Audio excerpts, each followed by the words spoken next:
Right, kettle's in place and the whole crib is organised. I know, it looks like blooming chaos, doesn't it? Travelling for 2 weeks with 2 people in the back of one car with 2 people's gear is a little bit chaotic, to say the least. We've been having to move things around backwards and forwards on a daily basis, but hey ho. Hi, welcome to the channel and welcome to Scotland. We finally made it after a few days travel. We've actually been in this spot for a couple of days, and can you believe it? This is only 10 miles north of Glasgow. Look at the beautiful scenery around here. We're actually a little bit west of a place called Stirling, and above us to the north lies nothing but wild open spaces, and specifically the Cairngorms, which is where we're hoping to head today. The plan is, if you've not been following the series, to get north of Inverness and get onto the east side of the NC 500, but we want to spend a couple of days getting up there. So today I'm going to flip it on its head a little bit, and rather than heading into the hills and dales, I'm going to be heading down into the smog of the city and checking out Stirling itself. I've drove through it a number of times and never stopped, so today's the day. We're going to go down, check it out. It looks a number of wicked spots to have a look at. Hopefully we can get some supplies because the fridge is on the way out, and then we can head north towards the Cairngorms and the true wild open spaces of Scotland, mate. It's going to be a good one today. This is where the trip really starts. We've done the grind to get up here and above Glasgow, and from here on in it's all about the freedom of the road until we get to the NC 500. Might be a bit busy. Living the dream! We've got the harp! Oh, let's go.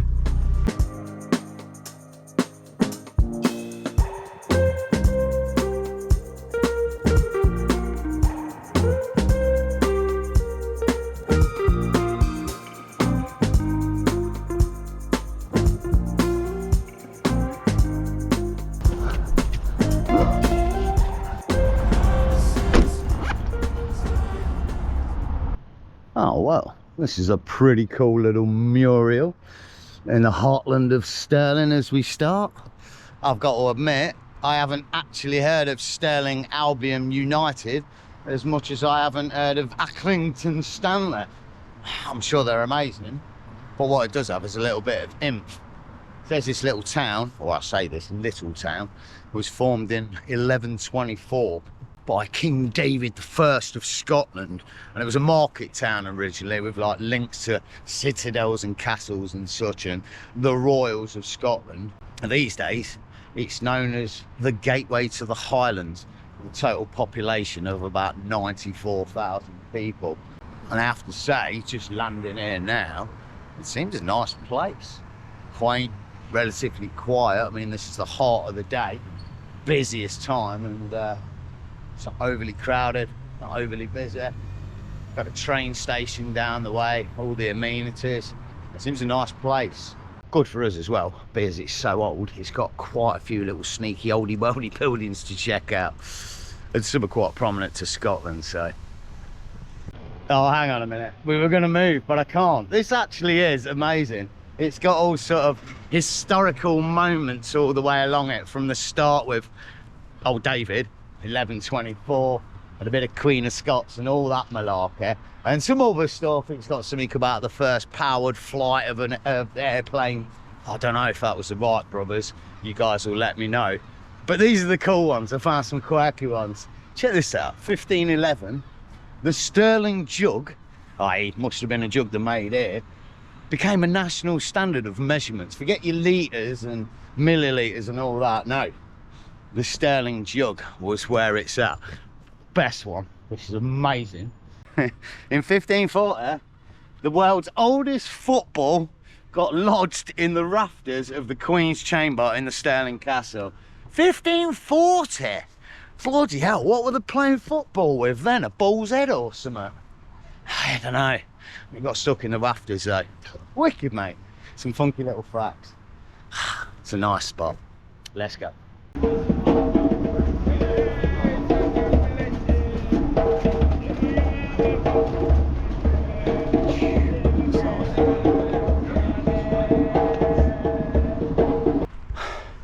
Oh wow, I've got to tell you, beautiful place of walking around. It's certainly not flat, there's a few hills around, but check this out, we've took a wrong turn. And admittedly, Stirling's not the biggest of cities in Scotland, but it's quite a big town. Really quiet. It's a quaint little cul-de-sac off the main road. Really peaceful, beautiful old buildings. Look at the architecture around here, look at this thing. Don't know what it was. It used to be some sort of headquarters. That's a cool looking building. Yeah, right in the heart of Stirling. And now we're going off to some greenery walk. Beautiful, beautiful.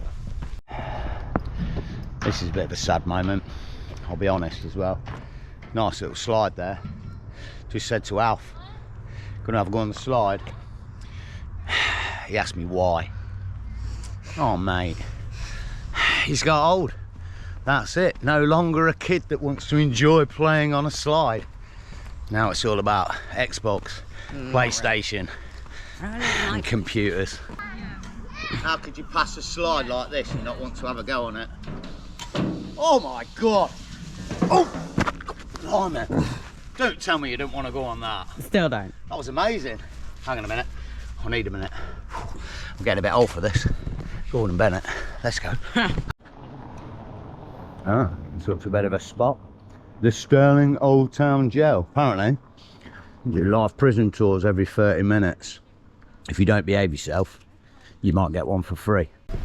I have to say though, I've had a few walks around a few towns. We did North Berwick and well, even Berwick, Northern North a while ago. That was beautiful. All castles and a stony wall sort of all around it, and this is very similar. Like I said, loads of oldie worldy buildings, and it doesn't look run down, it looks right, like it should do. It's amazing. It's like all of these little bits. There was a youth hostel down the way. Boys Club, 1929. I guess something to do with the Boys Brigade or something like that.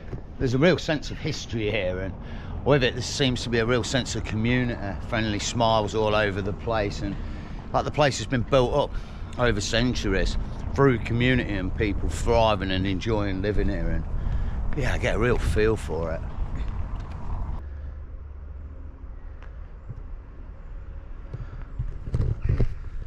Wow, I think this place emphasises the fact that it's been thriving for centuries, eh? Some of these gravestones are really old. There's some real intricate ones as well. This big monument, and they don't seem like they're from special people. I mean, maybe they were in the area, but not super famous people or anything. Look at this one. Wow. Really pretty, huh? I think it's just a monument for inside the graveyard, but wow.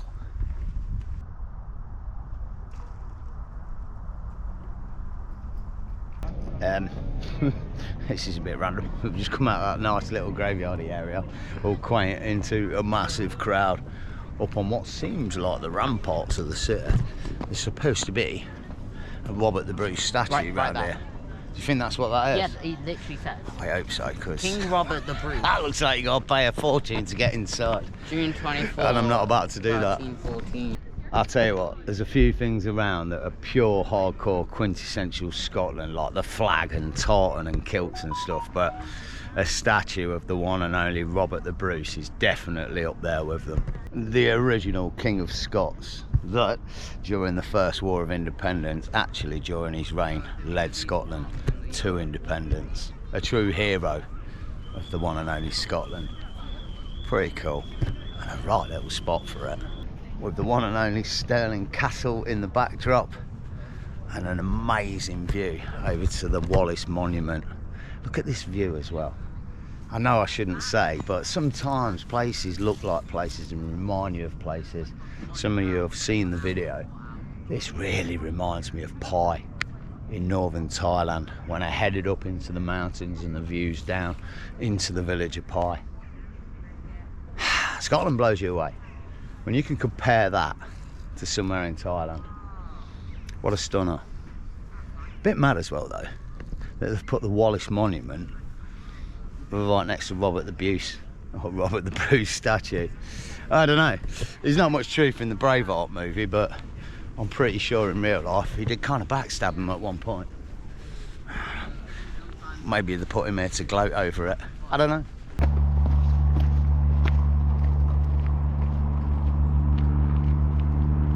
Moving on then, away from the Stirling Castle and down what's known as the Castle Walk. Looks a lovely little spot just through the woodlands again in the middle of the town. And I'll be honest, I had wanted to go into that Stirling Castle. It looks absolutely fantastic. It's huge, but it's just not something that I want to do today on today's video. It's about £17 each as well to get into, so I think we'll save our pennies today for more ice creams and possibly a few burgers. For now, we've got one last point that we want to try and get to on this trail. I should say as well, this is an official trail on the old trails. I think it's called the Stirling Castle Walk. It's about 2.8 miles long. It's supposed to take about an hour, hour and a half. I think it's taken us about 3 hours. I've got to say it, if you're up in the area and you're looking for something to do, not the castle, get yourself on this Stirling Castle trail. It is beautiful. We've had a bit of everything, and now we're in the wilds. We've even just walked around the corner and seen 2 little rabbits playing with each other before they dashed into the bush. This is a wonderful, lovely little hike. Perfect. The next spot we're coming to might flip all that niceness on its head though a little bit. Let me show you what I mean. Ah, look at this little area. So pretty, with all these pink little flowers. Oh, apparently they're not pink. What colour are they? Magenta. So pedantic. I heard that. Honestly, we're here and he's kicking off. It's the beheading stone, and I've told him you've got to come up here and it's tradition. Somebody has to have their head cut off. Then you do. And it'd be ridiculous if I cut mine off because it'd be the end of the vlog, so it's got to be his. And he's telling me no. But hey ho, oh, we made it. Give me a second. Bit grim and gruesome, and I don't see any spots of blood on it. But it sits up here on what's known as Heading Hill, because they used to chop the heads off of condemned prisoners in the 15th century, and then they used to roll down the hill into the main town. Very nice. And it even says that not only condemned prisoners had their heads chopped off here, but also a cousin of Robert the Bruce. Oh, and it all sits in view of Wallace Monument.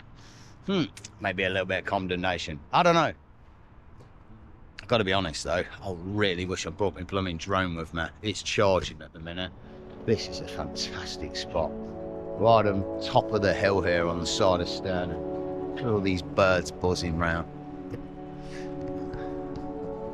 And all these stunning views to boot. What a great little hike.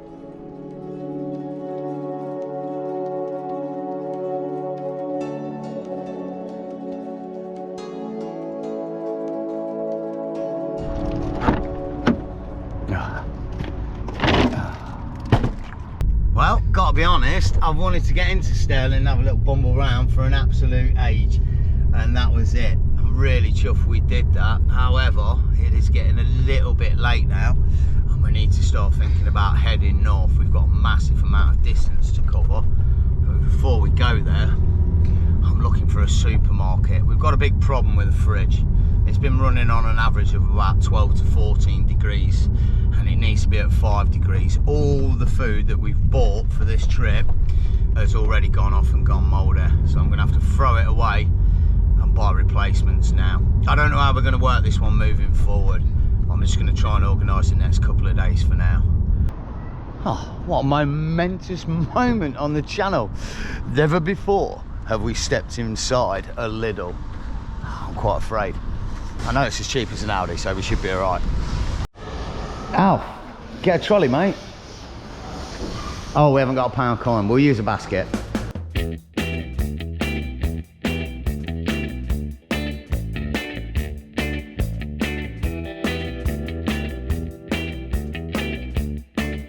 Well, happy days. Not only is the location set for tonight's proceedings, which is what, Alf? I'll let him pronounce it. Loch Kinardiki. Yeah, that's where we're going. Some amazing little looking lock, but it's busy. We're going to get there about 7 o'clock and there's only about 4 or 5 spaces, so fingers crossed on that one. On the flip side, I've just thrown away a load of food, stuck 2 bags of ice in that fridge, and it's gone down from 14 degrees to 8 degrees in 10 minutes of messing about. So we're winning on all accounts. It's all we need to do now is get to the spot for the night.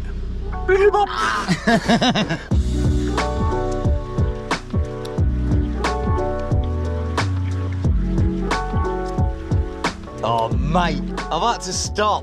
We've still got an hour to go. I can't resist. I've got to show you this. This is amazing. We've landed. We've truly landed. Look, this is the start of the Cairngorms. We're heading up to the Tummel Bridge today, which sits south of the Cairngorms. But I have a feeling from here on in, the track and the road is just going to be wild open countryside and pure Scotland. It's basically it. Once you get north of Edinburgh and Glasgow towards the Highlands, very few people, small little villages, just beautiful, open, untouched landscape. Admittedly, it's a bit farmed here, but as we head north, I'm psyched. I'll be honest, there's nowhere else like it in the UK, and it's a pure mission sometimes to get up here, but every time I get up here, it's worth it. Right, another hour to go. Fingers crossed on this spot. Oh wow, I've just got a shot of the lock. I've got to be honest though, this is a little bit disconcerting. I haven't seen the spot yet. I mean, it's round the corner, but... Oh, that's not it, is it? That's not it. You have arrived. That can't be it there. You have arrived at your destination. This is not it. Hang on a minute, this doesn't look like the pictures. Nightmare. Apparently we're not at the spot. It's another 2 minutes that way apparently. This is weird. We lost signal a minute ago, and that's why we're in the wrong spot. South towards B846. Yeah, all Continue right. for half a mile. She didn't say that a minute ago. I've just had to do a 30-point turn on a single track road. I'm going the wrong bloody way. Apparently this is the right way now. The way we just came from. Corden Bennett. What a nightmare. It's don't bode well. And it's raining. Gordon Bennett. Right, Alfie's just had eye shot of it, and apparently there's 3 vans there already. Oh, I can see one already. Here we go.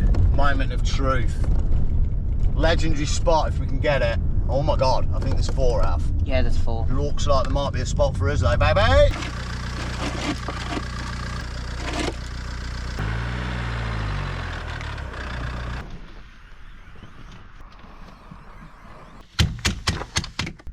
Tell you what, he's definitely got the prime spot up here.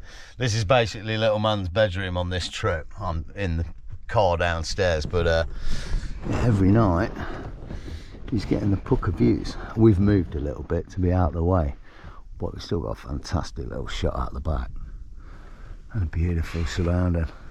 It honestly feels very nice to get to this part of Scotland now. I know what's coming in some respects, and I know how stunning it is. How much the freedom of road kicks in. It's pretty cool.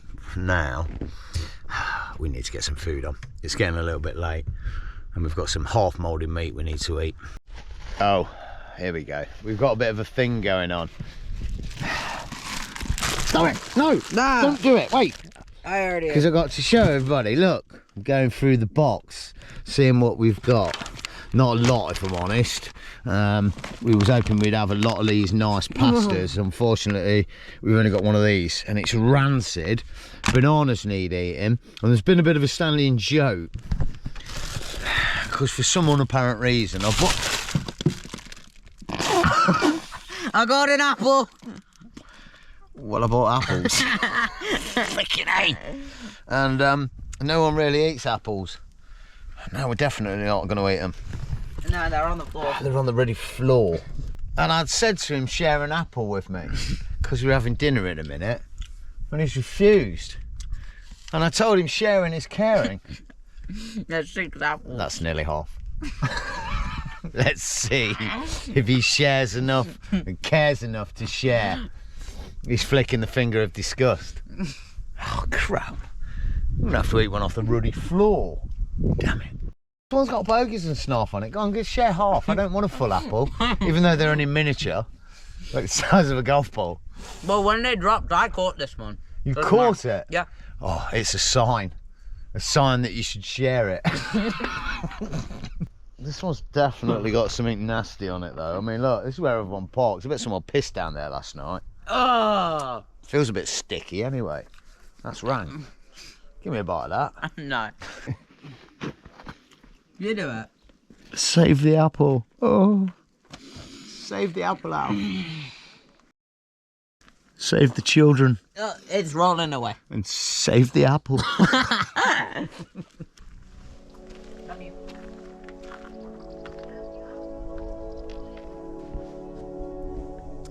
Well, after the Applegate episode and a couple of cups of tea, I've managed to spend an hour just enjoying the area. Oh, I've got to tell you, I am absolutely made up to be here.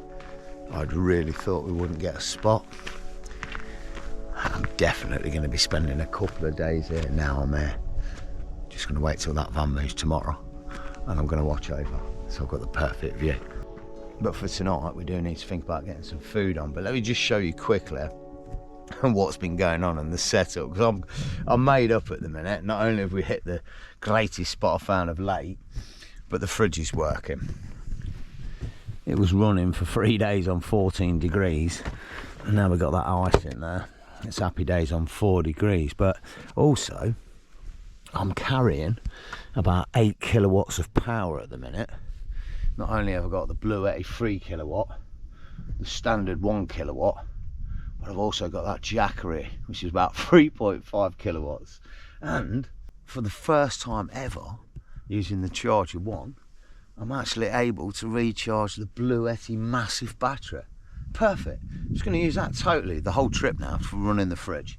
And then I've got the other two to do all my other bits. It's a really nice setup. It's a bit unusual as well, carrying 7, nearly 8 kilowatts of power in the back of a car. The mad thing with it all is, though, I will use that amount of power. I've got to do 3 videos and a heck of a lot of more stuff while I'm on the road on this trip. And yeah, that's going to use at least 5/6 kilowatts of power. So it's needed. As is food for tonight. I've got a pretty simple one. The idea is to use up the old mouldy food. Let's hope it's not too mouldy, so we can try and create a little bit of space for the other stuff. Oh yeah, that's part of it. Ooh, it's not the best colour, but I think if we're quick it might just work. Oh crud, this is not good. Seems I may have made a bit of a mistake on what tonight's meal's going to be. I got quite excited, a bit of a semi-excited. Jumped the gun, if you like. Came early. Oh, no, that's not right. Anyway, it wasn't what I thought it was going to be, which was gammon steaks, mashed potatoes and peas. Would have been lush. Instead, oh, it's a bit of a bland, nondescript chili con carne going on.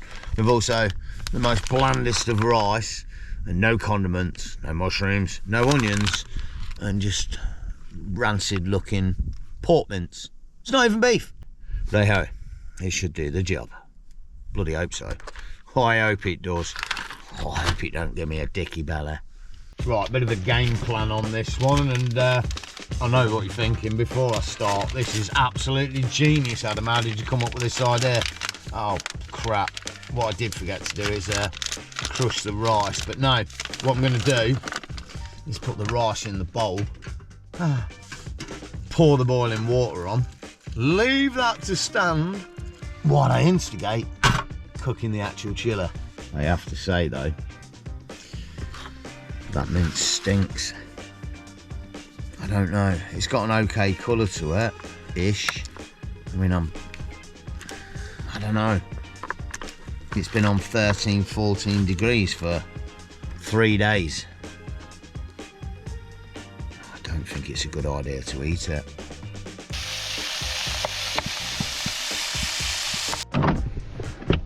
Wow, looks like it was all right after all. I haven't actually tasted it yet. I've been outside cleaning all the pots. Wow, it's still got a bit of warmth to it. Amazing. It actually tastes all right, but then again, there's a lot of chili sauce with it.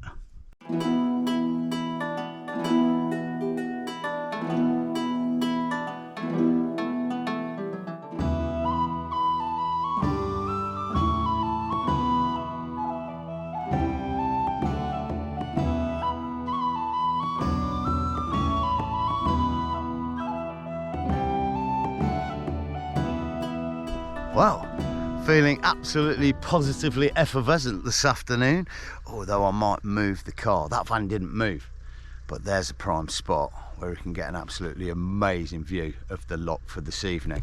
We have hauled up here all day, invariably sometimes on these trips when I'm away for 2 or 3 weeks or more. I try and find spots like this so I can haul up for the day and just keep all the background stuff going from YouTube. And yeah, this spot was absolutely perfect for it. So we've got a pretty cool limestone thing, kiln going on. Built in the 18th century apparently, around these parts, digging it all out, the mountains and the land. All over these parts of Scotland, a lot of mining going on. Where we started this episode, down in Stirling, a lot of the villages around there, people were telling me they used to be old mining villages. This feels a bit more like a fortification overlooking the land here though. But it's a perfect spot to end this episode. In the next, we're going to be heading further north, but for now, I really hope you enjoyed this one. A proper little look around Stirling and then getting up to the foothills of the Cairngorm. Oh, I will be careful where I walk. There's a sign out though. There's a little froggy dude in there. No way, there's 2. Oh. They're trapped. She'll have to send Alfie up to free them. For now, whatever you're getting up to, big love. Subscribe to keep up with this series. Take care of yourselves, take it easy, enjoy the camp and stay stealthy. Really, I'm going to have to get him up there to sort those frogs out.